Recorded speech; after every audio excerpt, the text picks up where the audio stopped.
Thank you for joining us. This is a InfoWars.com special report streaming live at prisonplanet.tv. Thank you so much for joining us. It is August 25th, 2011 on this Thursday edition. Coming up later in the special news report, we're going to break down the fact that Obama has incredibly low approval ratings. In fact, the lowest in modern history for a president 2.5 years into their first term. And we'll compare those numbers to Gallup polls showing that Ron Paul polls even better than Rick Perry in a head-to-head run against President Barack Obama. Then we'll ask the question, is Apple evil? Steve Jobs, the owner and head of Apple, has stepped down because of health issues. And I think it's important to go back and look at the real history of Apple, not the public relations campaign that we've been fed. Also, towards the end of this transmission, we're going to look at the latest developments in Libya and the fact that even mainstream media admits Al-Qaeda is being protected and put into power in that North African state as a new base of operations to menace the West. But don't worry, Big Brother is going to be more than happy to take good care of us by taking our liberties. Now, before we get to all of that news, I first want to get into a report dealing with the fact that the carbon taxes, the greenhouse taxes, are now hitting. It turns out that Congress won't pass a law to restrict coal power plants that give more than 50% of the power to the United States. And so President Obama is simply using the EPA and regulators to go in and slap the new regulations that they admit will cause rolling blackouts and huge power price increases against their competition. Because you see, General Electric and other insiders that are part of his administration, they're exempt. So let's go to that report. Obama hits struggling Americans with energy rate hikes. Following Barack Obama's vow to bankrupt the coal power industry, Americans are set to be hit with a wave of utility bill hikes as draconian EPA regulations drive up the cost of energy. So if somebody wants to build a coal power plant, they can. It's just that it will bankrupt them because they're going to be charged a huge sum for all that greenhouse gas that's being emitted. The Obama administration's crusade against coal-fired power plants, which was launched on the back of discredited junk science about hyped global warming threats, has little to do with improving the environment and everything to do with lowering living standards by creating artificial scarcity. The EPA has now listed as harmful carbon dioxide that is part of the life cycle of the planet. New EPA rules dictate that utility companies will be forced to spend an initial outlay of $800 million to conform with regulations that mandate harmful emissions be reduced under the Clean Air Act. And yet power plants supplied by General Electric, one of Barack Obama's biggest campaign contributors, have received an EPA waiver and will not be subject to the new regulations. The new rules will exacerbate the problem of rolling blackouts, warns Donna Nelson, head of the Texas Public Utility Commission. Nelson said, quote, "I have no doubt in my mind that this rule will result in reliability issues and rolling outages in Texas." Obama's strict enforcement of draconian EPA regulations has led to new clean-burning coal-fired plants being mothballed and other existing ones being shut down, which has in turn led to Texas and other states becoming energy dependent. All of this, of course, will lead to significantly higher utility bills for U.S. citizens who are being assaulted with more and more expenses, even as the threat of a double-dip recession lowers living standards. With more on these incredible developments, we're joined by InfoWars.com reporter Darren McBreen in downtown Austin.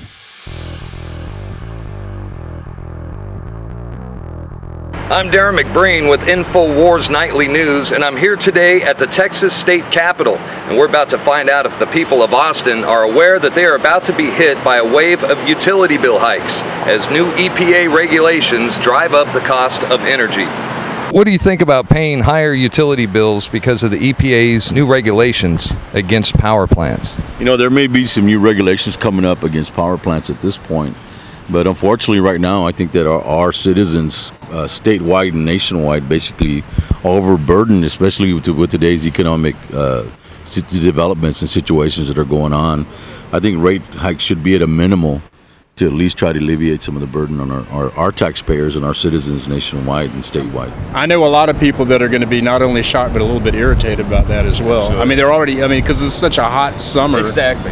You know, everybody's bills is already out through the roof. You're already paying through the roof because the ACs are running nonstop, and then all of a sudden it's like, on top of that, and with a downturn economy, yeah, it's doesn't seem to jive that well. Of course, I don't want to pay higher utility bills. They're already extremely high right now as it is. Well, I don't want to pay more because of the carbon dioxide thing. That doesn't seem right, especially if it's not even proven.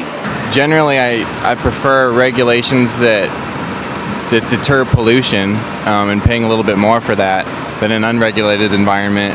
It all has to be regulated some way, right? It's going to mess our environment up. I understand the tax on carbon footprints, but I mean, who's getting a new Lexus, you know what I mean? Do you think that carbon dioxide is dangerous? I think carbon dioxide can be very dangerous. Okay, what do plants breathe? Carbon dioxide. Yeah, I think carbon dioxide is definitely dangerous. Otherwise, there wouldn't be any rules and laws to prevent it being. What do plants breathe? Carbon dioxide. Carbon dioxide is turned into oxygen by plants. Okay. So I mean, it has to be in the world. Obviously, it's not all dangerous. Carbon dioxide isn't a dangerous gas, but when there's too much of it, it's a problem. Carbon dioxide, even though it's a natural gas consumed by plants, it can be dangerous because, everyone says it has to do with global warming. Behind me is the Holly Street Power Plant. It was partially closed in 2004 and officially shut down in 2007. Now it's simply a reminder of Austin's energy independence. What do you think about the fact that General Electric, one of Obama's biggest donors, that they get a waiver and they will not be subject to the regulation? That sounds like politics and lobbyists at work. I mean, it's government, right? No surprise. Sounds plausible. Yeah, it sounds possible. There's no surprise about that. General Electric doesn't need any favors from anybody. They're a multi-billion-dollar corporation. Are you aware that some of these new regulations are also shutting down power plants, and this is causing some of the rolling blackouts throughout Texas? No, I wasn't familiar with that, actually. Didn't realize that was going on. Lobbyists make a lot of money striking these deals. There's a lot of things that we don't know, and how government, the tax breaks, the incentives, loopholes, you name it. So I think it's just one more to add to the list. Well, as you can see, Alex, the people here in Austin, they're aware that their utility rates are going up, but they're not sure of the real cause. This is Darren McBreen with InfoWars Nightly News. All right, thank you, Darren. Wow. I mean, what do you say to that? We're going to do some other pieces here in Austin where we're going to go out and say, should we ban dihydrogen monoxide? We've done them before years ago. And over 90% of people say, yeah, ban it right now. And even after you tell them that dihydrogen monoxide is water, they still say ban it. If the government says it, it must be reasonable. Ladies and gentlemen, they've done ice core samples. In the last 200,000 years, we've had 14 times higher carbon dioxide than we have right now. The truth is, they've done studies. If carbon dioxide was doubled, the Sahara would be a jungle. We are in a carbon dioxide starved situation. And the globalists have chosen carbon dioxide, part of the life cycle, part of the carbon cycle, oxygen, carbon dioxide, sunlight, and water. You got to have those four things. So they can tax breathing. I saw a New York Times article years ago saying, yes, we're going to tax breathing. You'll pay your money to Al Gore. It's good. Well, I'm sorry. There's a lot of real environmental issues I'm concerned about, like Fukushima still melting down, belching radiation, or genetic engineering, splicing spiders and goats, or my corn having pesticide put into it. I've had enough. Now, ladies and gentlemen, this special report is just getting started. We're going to come back from break and get into the latest on Obama's plunging poll numbers, Ron Paul's exploding poll numbers, and we'll talk to Ron Paul's former chief of staff, no other than Lew Rockwell, on the other side. Please stay with us. It's InfoWars Special Report.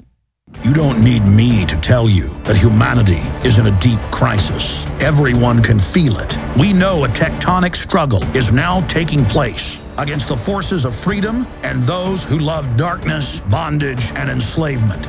Yes, my friends, evil is rising. But take heart. For every action, there is an equal and opposite reaction. Recently, New World Order operative Hillary Clinton admitted they're losing the info war. We are in an information war, and we are losing that war. The globalists are scared. They've overreached. The future of the info war is in your hands. Join prisonplanet.tv. Download the thousands of special video reports, ebooks, and more, and get them out to everyone you know. Continue to spread the word about the broadcast on YouTube, Facebook, Twitter, and every other globalist propaganda platform. We are going to use their system against them. The info war now goes into high gear.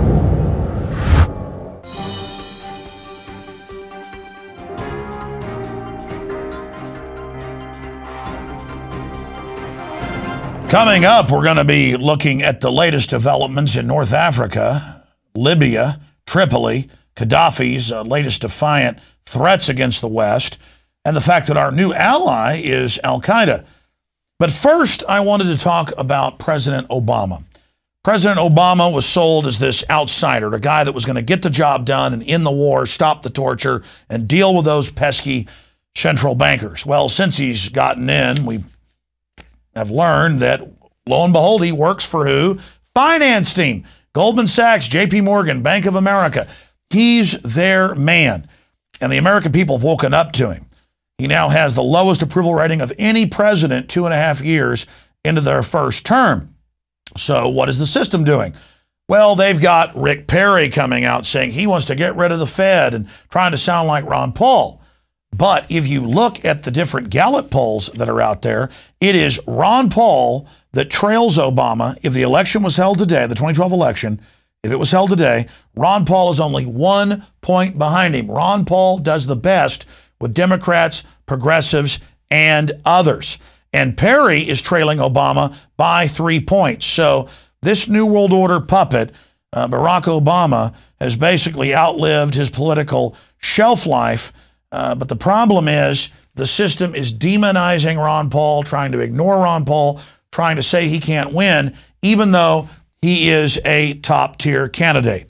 And here to give us the inside scoop on all things Ron Paul and how America can get behind this true constitutionalist is the editor-in-chief of LewRockwell.com, none other than Lew Rockwell, who also, of course, served as Ron Paul's chief of staff. So it doesn't get any better than Ron Paul, but if there has to be a second brightest spot in the universe, it's Lew Rockwell. Lew, thank you for joining us tonight. Alex, great to be with you. So much is happening. Out of the gates, can Ron Paul win? Yeah, Ron Paul can win.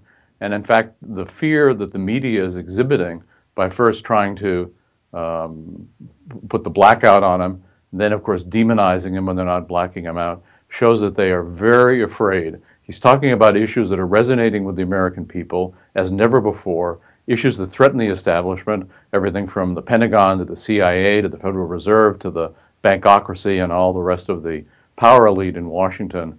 They're being threatened. They're worried, and they wouldn't be paying, they wouldn't be saying anything about Ron Paul. Rush Limbaugh, Hannity, Bill O'Reilly, all the rest of these people would not be denouncing him if he didn't threaten the apparatus that they're part of. So he can win, and as you say, he's moving up in the polls.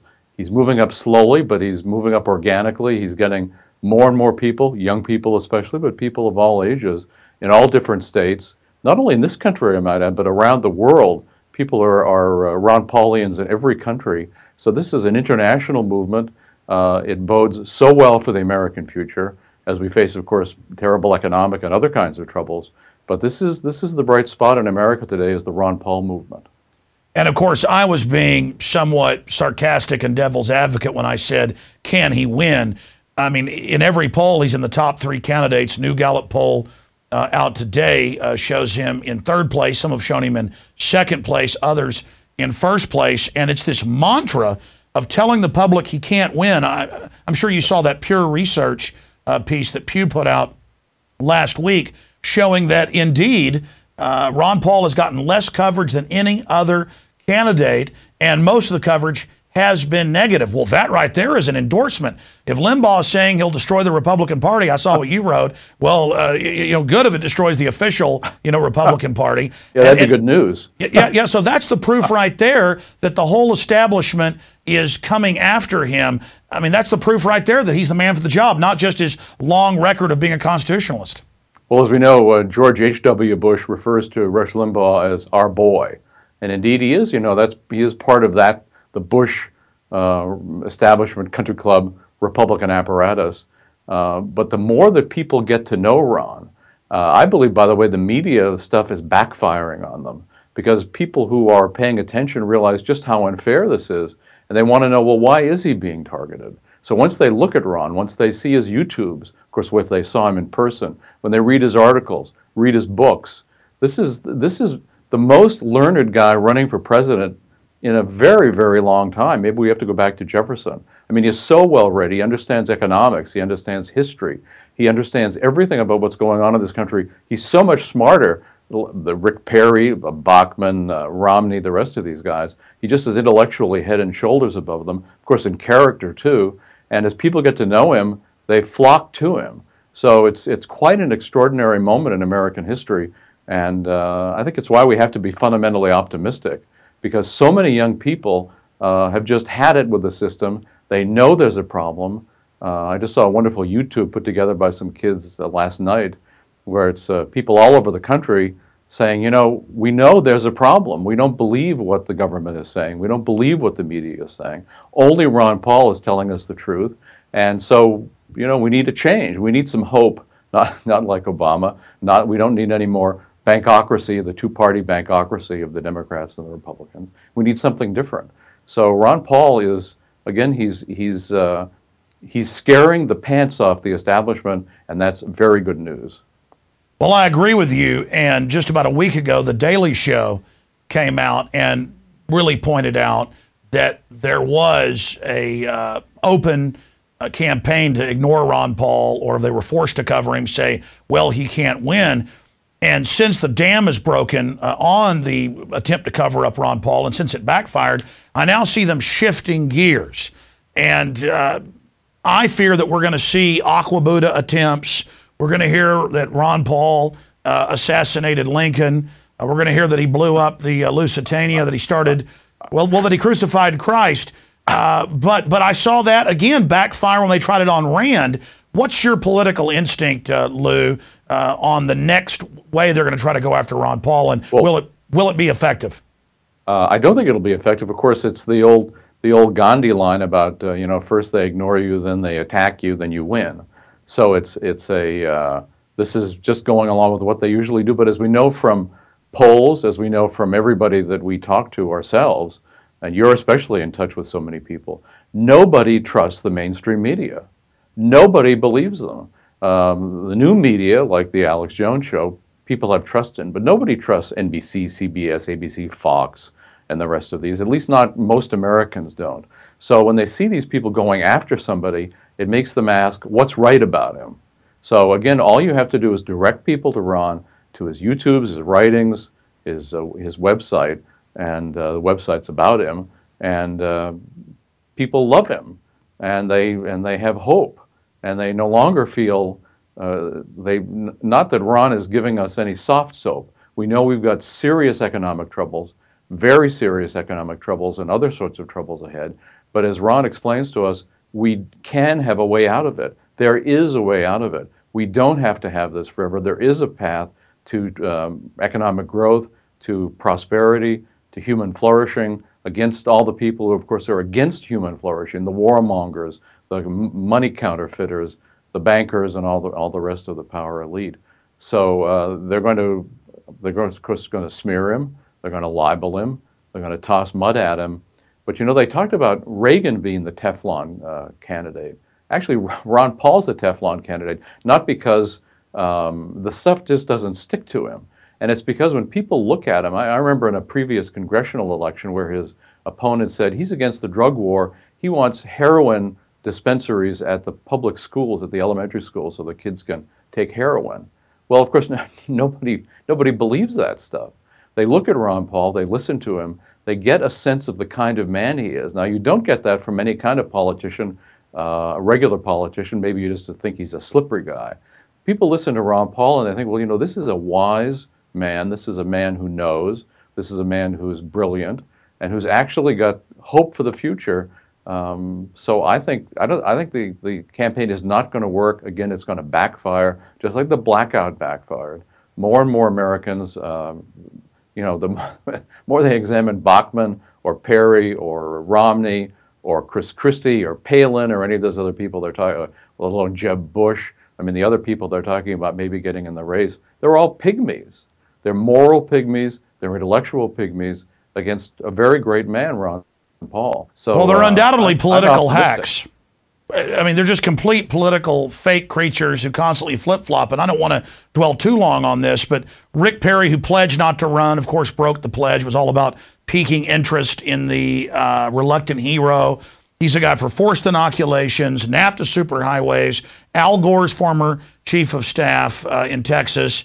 And this now the media is saying is the front runner. And I just say shame on America if you go for another Obama type, another Rick Perry, another packaged plastic Ken doll if they don't choose Ron Paul. But briefly, your take on Rick Perry and then the fact that Ron Paul is really the man of the hour. He predicted with precision, along with you and others, exactly what would happen with the inflation tax and so much more. And your view on the upcoming death of the dollar. Well, I think first of all, as to Rick Perry, there are many things to say about him. To me, the key thing that stands out in my mind is the fact that in Texas he's known as Gardasil Rick. And that's because he took money from the Merck drug company, as did the Republican Party of Texas and all the Republican politicians down there, to force a very dangerous and untested HPV vaccine on every 6th grade girl in public school in Texas. The fact that this man, you know, talks about the Obama mandate, the fact that this guy would have used government force, and of course a huge ripoff for Merck, I mean hundreds of dollars per shot, these girls have to have multiple shots, causing so many illnesses, happened in England too. The fact that this guy would have used the power of the governorship in return for bribes, maybe they're legal bribes or they're still bribes, to force this dangerous vaccine on little girls. What a criminal, what a monster. I mean, Rick Perry, I mean, all these politicians, of course, are criminals and monsters, the regular politicians. But Perry really stands out as, it seems to me, a first-class creep, a totalitarian, as you say, the Trans-Texas Highway, and all the various things he's done. This guy is just, so I'm not worried at all about Perry, because as the word gets out about who he really is, he's going to go nowhere. I don't think Americans are ready for another George W. Bush, and he's another clown like Bush. But he's trying to become Ron Paul, saying that the Federal Reserve is almost treasonous. Well, no, it's a private offshore corporation. It's looking out for itself. How is that treasonous? Isn't it really treasonous that Congress and others have let them do this to our country? And he's trying to become Ron Paul. And I think it shows how powerful the message of liberty is that you and others and Ron Paul have been real standard bearers for, that now Rick Perry is openly trying to shapeshift into Ron Paul. And if we simply get out the truth about his record and say, no, Ron Paul is the real Ron Paul, he's the real McCoy, not Rick Perry. I mean, that is... job number one, I think, is to expose the Rick Perry hoax. Well, I think that's right. But you know, as you say, it is a tribute to Ron that he feels, correctly so, that by denouncing the Federal Reserve and denouncing Ben Bernanke, it's good politics. So this is because Ron, you know, when I've been interested in the Fed for a very long time, and I can tell you people's eyes would glaze over when you tried to discuss it. Ron Paul made the Fed interesting. He made Americans aware that we're being ripped off by the Federal Reserve and its associated banks. And so that the establishment said, well, Rick Perry really damaged himself when he said that about Bernanke and the Fed. Actually, he didn't, of course. He helped himself. But he is a fake. He's a phony. He's trying to steal Ron Paul's thunder, but I think it's not going to work.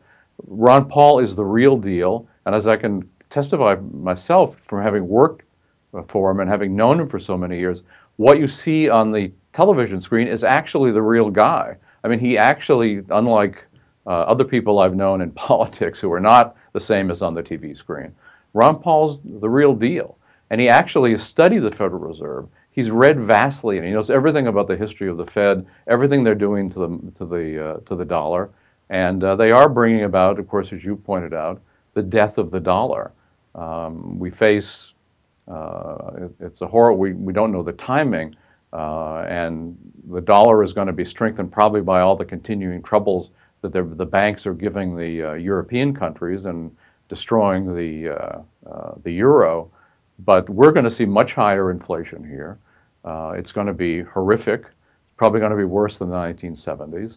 But again, we don't have to have that permanently. We don't have to have a counterfeiting board in Washington, D.C. ripping off regular people for the benefit of Wall Street and the big banks and the government itself. So we don't have to have all these wars. What are they fighting, 6 or 7 wars, and of course secret wars, and just wading knee-deep in blood all over the world. Other countries resent it. Americans ought to resent it. Ron Paul is talking about really the most important issue, even more important than the money issue, and it's hard to think of anything that is, except the one issue of war and peace. So no more wars, bring the troops home, stop the counterfeiting, cut government spending. It can be done, and I know that people have questioned, well, if Ron Paul were elected, the Congress would never go along with him. But all I can say is if Ron Paul is to be elected, and the kind of mandate he would have, all those congressmen who care about being elected more than anything else and being reelected would be asking, Dr. Paul, what do we do? Absolutely. I mean, the whole country would be in the mood for big changes, I hate to use Roosevelt's phrase, but an actual New Deal, a New Deal for the American people, a New Deal of freedom, a New Deal of prosperity, a Ron Paul New Deal. Absolutely. And just 15, 20 years ago, he couldn't get one co-sponsor to audit the Fed. It passed the House, as you know, last year. And with Ron Paul as president, they would have a lot of trouble. No army can stop an idea whose time has come, as the French philosopher Victor Hugo said. And after decades of laboring out there in the wilderness, Lew, you and others that deserve so much credit, our time is coming. The liberty is approaching. And even if Ron Paul doesn't win this round, he certainly wins by injecting real issues. And freedom is popular, and we need to legalize freedom, as Ron Paul and as you have said. Lew Rockwell of LewRockwell.com. I'll continue to track all the amazing research and reports you put out, and also the work you do over at the Von Mises Institute that you founded and head up. Lew Rockwell, thank you so much for joining us. Alex, thank you so much. You don't need me to tell you that humanity is in a deep crisis. Everyone can feel it. We know a tectonic struggle is now taking place against the forces of freedom and those who love darkness, bondage, and enslavement.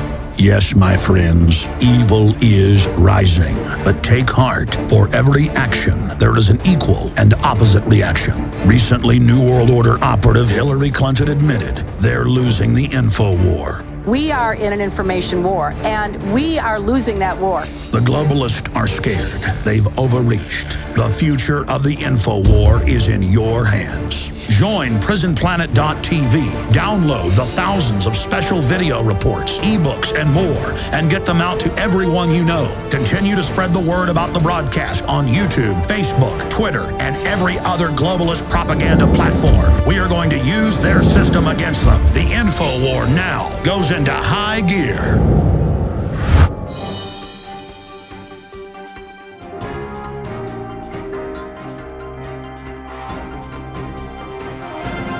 Coming up, we've got a special report on the news behind the news. The rest of the story, as Paul Harvey would say, in Libya. But first, the rest of the news, the police state news. You know, yesterday, the CEO and main owner of Apple Computers, Steve Jobs, came out and said, hey, I've got health problems, and if they ever got too bad for me to continue my chairmanship, I'm going to leave. And so he's basically made that announcement.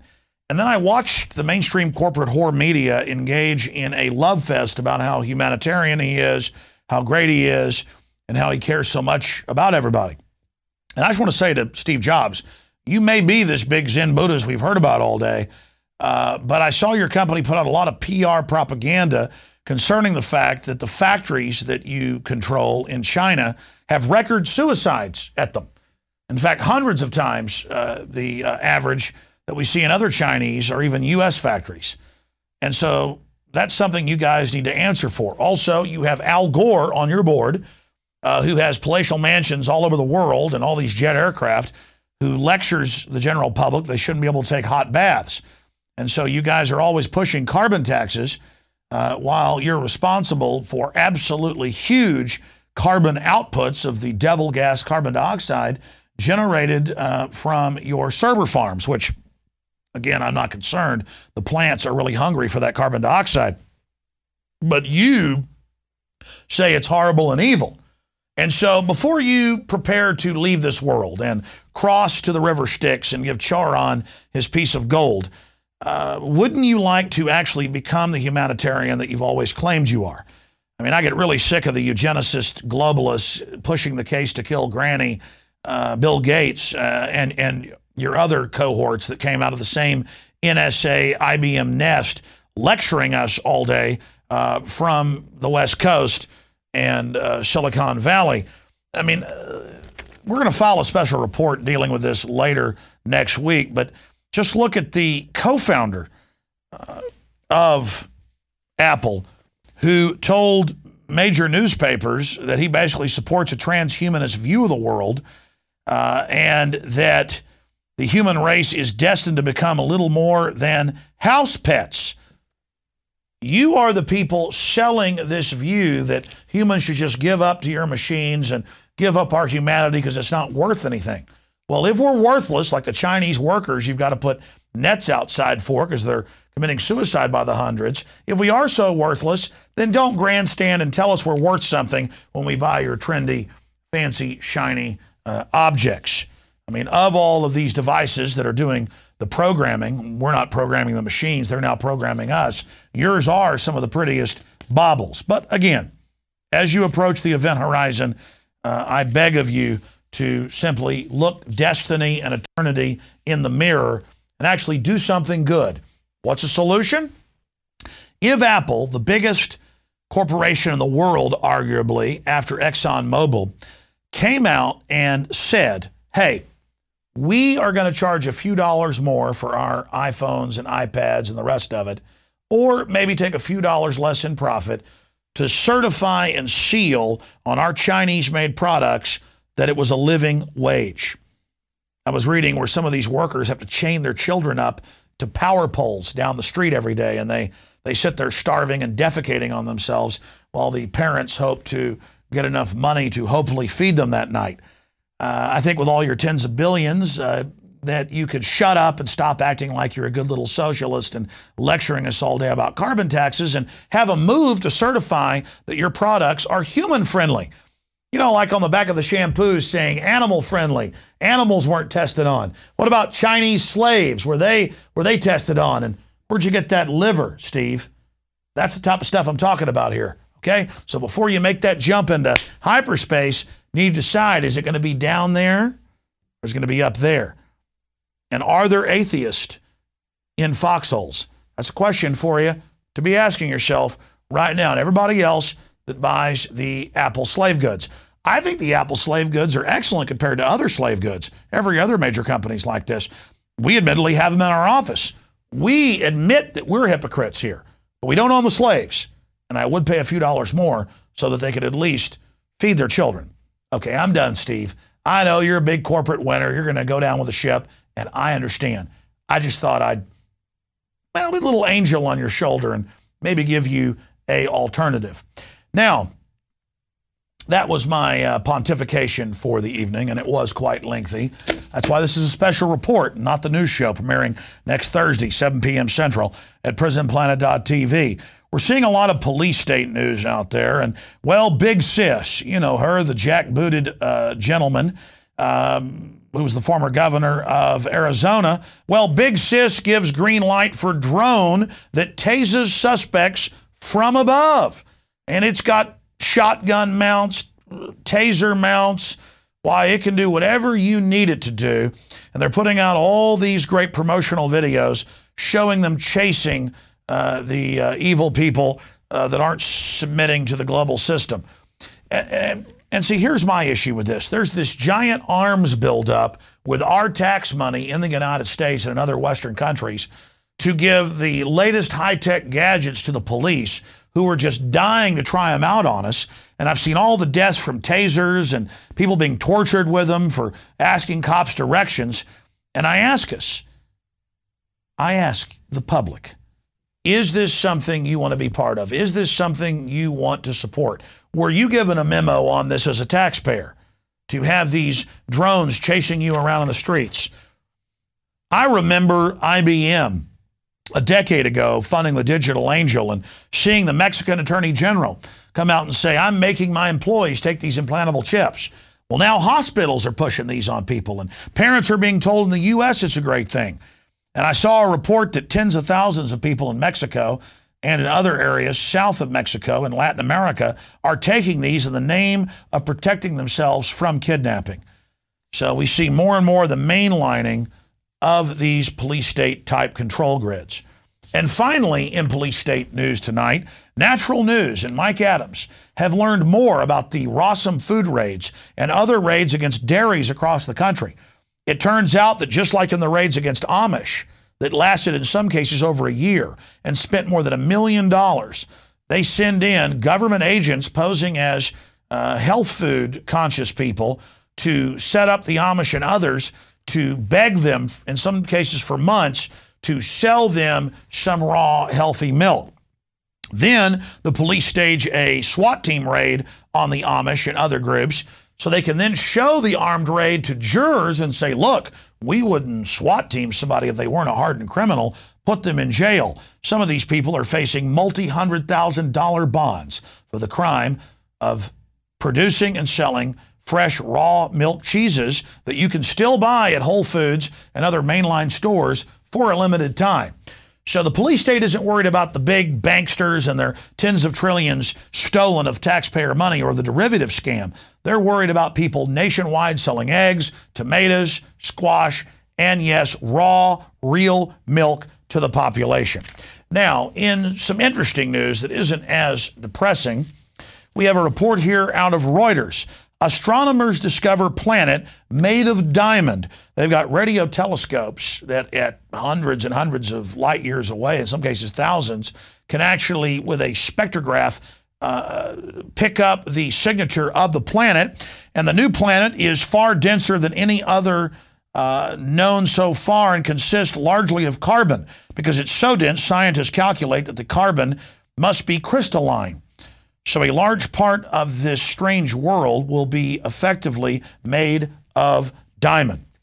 Now coming back to a place a little closer, our little planet, third rock from the sun, here in the spiral arm of the Milky Way galaxy, to a place in North Africa where a dictator for 42 years has controlled the nation.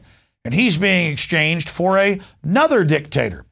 But this new dictatorship is the plutocratic offshore central banks that are now admitting that 6 months ago, a month and a half before the UN resolution or the U.S. got involved in this new war that we were told wasn't a war and it was a kinetic military action, a month and a half before that was even announced to the world, and Obama told us it would last days, not weeks, we are now told that yes, indeed, U.S. Special Forces, British Special Forces, NATO Special Forces were involved from the beginning. So it wasn't an organic uprising of the Libyan people against Muammar Gaddafi. No, it was Western Special Forces going in to the east of the country and being armed over the border from the nation of Egypt, and that those armed rebels tried to overthrow the government. And when Gaddafi resisted it and resisted the al-Qaeda forces, that's who they admit they are, the world was told he was attacking peaceful demonstrators. So we take you now to our final report of the evening, filed by Rob Dew on the subject of Libya and the unfolding humanitarian disaster. NATO hands terrorists who killed U.S. troops control of Libya. Al-Qaeda gets a new home after the so-called rebels seize Tripoli. While U.S. troops are dying in Afghanistan and Iraq in the supposed war on terror, these same terrorists are now being handed control of an entire country and its lucrative resources. As a massive NATO bombardment of Tripoli aids the al-Qaeda-backed rebels in their overthrow of Colonel Gaddafi, Gaddafi himself has gone into hiding outside the city. Shortly after the start of the conflict in March, Hakim al-Hassadi, the leader of the anti-Gaddafi rebel army, admitted that rebel ranks include al-Qaeda terrorists who have killed U.S. troops in Iraq and Afghanistan. Al-Hassadi describes the fighters as, quote, patriots and good Muslims, not terrorists. As the Wall Street Journal reported in a piece entitled, Ex-Mujahideen Lead Libyan Rebels, al-Qaeda terrorists who worked directly for bin Laden were tasked with recruiting, training, and acting as frontline field commanders for the rebel army. In 2002, French intelligence experts revealed how Western intelligence agencies bankrolled the Libyan al-Qaeda cell controlled directly by Osama bin Laden to hatch a plot to kill Colonel Gaddafi that was foiled in March of 1996. Indeed, it was Gaddafi's Libya who put out the first Interpol warrant for bin Laden's arrest in 1998. Western intelligence agencies blocked the warrant from being pursued, allowing bin Laden and al-Qaeda to go on and kill more than 200 people in the truck bombings of the U.S. embassies in Kenya and Tanzania. Some of the very rebels now being funded, trained, and given embassies in Britain and U.S. were part of the al-Qaeda cell that tried to kill Gaddafi on behalf of the United States and Britain 15 years ago. Libya's future hinges on the globalist ability to lie long enough to get an occupation force in place. Richard Haas, president of the Fortune 500 line Council on Foreign Relations, has stated clearly that, quote, Libya now needs boots on the ground. NATO boots, to be specific. The UK has already admitted to having prepared at least 200 more troops to land in Libya at any given moment, and arrangements are already underway to tap NATO members for additional troop commitments. This is Rob Dew for InfoWars Nightly News. Well, great job this evening to our entire crew, and that basically concludes this special report. To be clear, we're going to be doing special reports that are more extensive, like the one you've just watched tonight, but we're also going to have the focused, hard-hitting, condensed news program that'll air Monday through Friday, 7 p.m. Central, that's 8 p.m. Eastern, every night for 30 minutes. But many evenings there will be expanded special reports, documentaries, exclusive live interviews, and even some live-style call-in shows. Because we've been leading the very cutting edge of alternative media for 16 years, and we're reaching so many millions of people. That's why we've built this new studio and are expanding. And what you're seeing here are just the very start and the beginnings of much wider things that we're going to be doing. And I want to thank all of you that are here at the genesis of this new operation. Now, I told you that a lot of times at the end of the news show or at the end of a special report, we'll have an expanded commentary. And so I want to leave you with more of Alex Jones with a report I filed yesterday, and we're premiering here, where I break down one of the most insane outrages I've ever seen. Every time I think that I have seen it all, every time that I think that the global social engineers can't be more arrogant in their activities, I am shocked. Every time I think I can't be shocked, I am shocked. They have banned the police, the firefighters, the military, the heroes of 9/11 from being part of the 10th anniversary. And I answer the questions in this special report of why the establishment is doing something this bizarre. It's because they're scared of these people. They know these folks are awake to what really happened on 9/11, and that is the answer. So I take you now from Alex Jones to Alex Jones, and we'll see you back live tomorrow on the radio, 11 a.m. Central.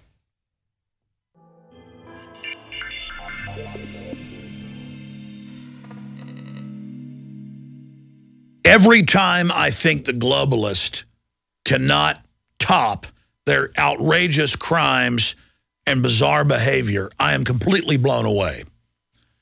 CNN, Fox News, you name it, are reporting that the firefighters, the police officers, the National Guard, the medics, the doctors that rushed towards the destruction as true heroes on 9/11 are barred from the September 11th, 10th anniversary events in New York. Here's the headline out of CNN. First responders decry exclusion from 9/11 ceremony. Regardless of what the official story is, whether it's true or not, you can't debate that these men and women were heroes. They rushed in when everybody else ran out. Thousands of first responders died, and they're now barred from being part of the memorial services. And you have to ask yourself why. This is happening because they are questioning the official story, the official fairy tale. And they're also questioning the fact that they've been blocked from getting medical care for 9+ years. I'm the first person to officially question the official story of 9/11. And in the first few years, I went to Ground Zero on the anniversaries, and a lot of the people there were angry at me. A lot of the first responders that were there were angry. But in the last 5 years, something else happened entirely. The majority of the first responders came over, firefighters, police, captains, commanders, you name it, and shook my hand and said, we remember the bombs going off. We remember the reports of controlled demolition. After all, they were told that the air was safe to breathe, even though it was admitted that Christina Todd Whitman first reported deadly asbestos and other chemicals piled up feet deep. She was ordered by the White House to lie and tell first responders no respiration masks needed. Don't worry, go in now. There's no health problem. And it gets even worse. Not only are these heroes barred from the 10th anniversary, where these whore politicians are going to grandstand and talk about how they're heroes and sell a police state in America and all these wars on the backs of the dead and dying. Now it's come out that they run them through a terror database. For 9 years, we pushed to get health care for those who were poisoned by asbestos and other chemicals. And finally, Congress passed a paltry sum to give them some medical care. But they say you've got to be run through a Homeland Security database every time you get that health care. So the firefighters, the police officers, the military survivors, the veterans are run through a terror database every time they get a prescription filled, every time they get medical care. This is outrageous. And now we've learned unions all over the country make their members get Homeland Security approval to have a job. This is preparing everyone for a system where if you're not a good little New World Order minion, a good little globalist Nazi, you're not going to be able to have a job. And I remember watching Governor Ridge, the former head of Homeland Security, on C-SPAN admit this 8 years ago. This is such an incredible betrayal. And it shows you why the federal documents we've received from law enforcement are so pertinent, where they list the #1 terror threat as returning veterans, gun owners, libertarians, people that want to end the Fed, people that want to end these wars, people that want to get us out of the UN. The truth is we have criminal banks in control of America that are looting this country. And they want to use the image of those firefighters and police, those heroes, to push their police state takeover and TSA going on the streets of America. And they don't want those angry survivors who have pointed out the deadly dust and pointed out the fact that there were bombs in the buildings. They don't want them down there with Obama and Bush and the rest of them, while these blood-sucking globalists use their heroics and their memory to sell their tyranny. But in the final equation, it is going to be truth, not delusions and not propaganda, that is going to save our republic and our society and reverse the criminal tide that is dominating our species. It is going to be the cold, hard facts that is going to defeat the globalists and their spin doctors and propaganda. That's why, in closing, I want to encourage all of you to spread the word about our new weeknight TV show that kicks off September 1st, next Thursday, at InfoWars.com and PrisonPlanet.tv. It's going to be a hard-hitting, focused, and condensed news broadcast for 30 minutes every night. And many weeknights, we're going to have expanded special reports that air right after the new news show. We're winning.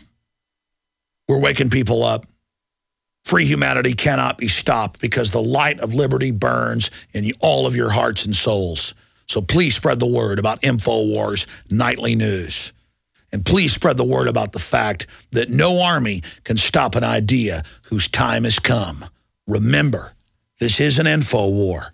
There's a war on for your mind. Break those mental shackles today and fulfill your destiny to be a free, sentient human being. You don't need me to tell you that humanity is in a deep crisis. Everyone can feel it. We know a tectonic struggle is now taking place against the forces of freedom and those who love darkness, bondage, and enslavement.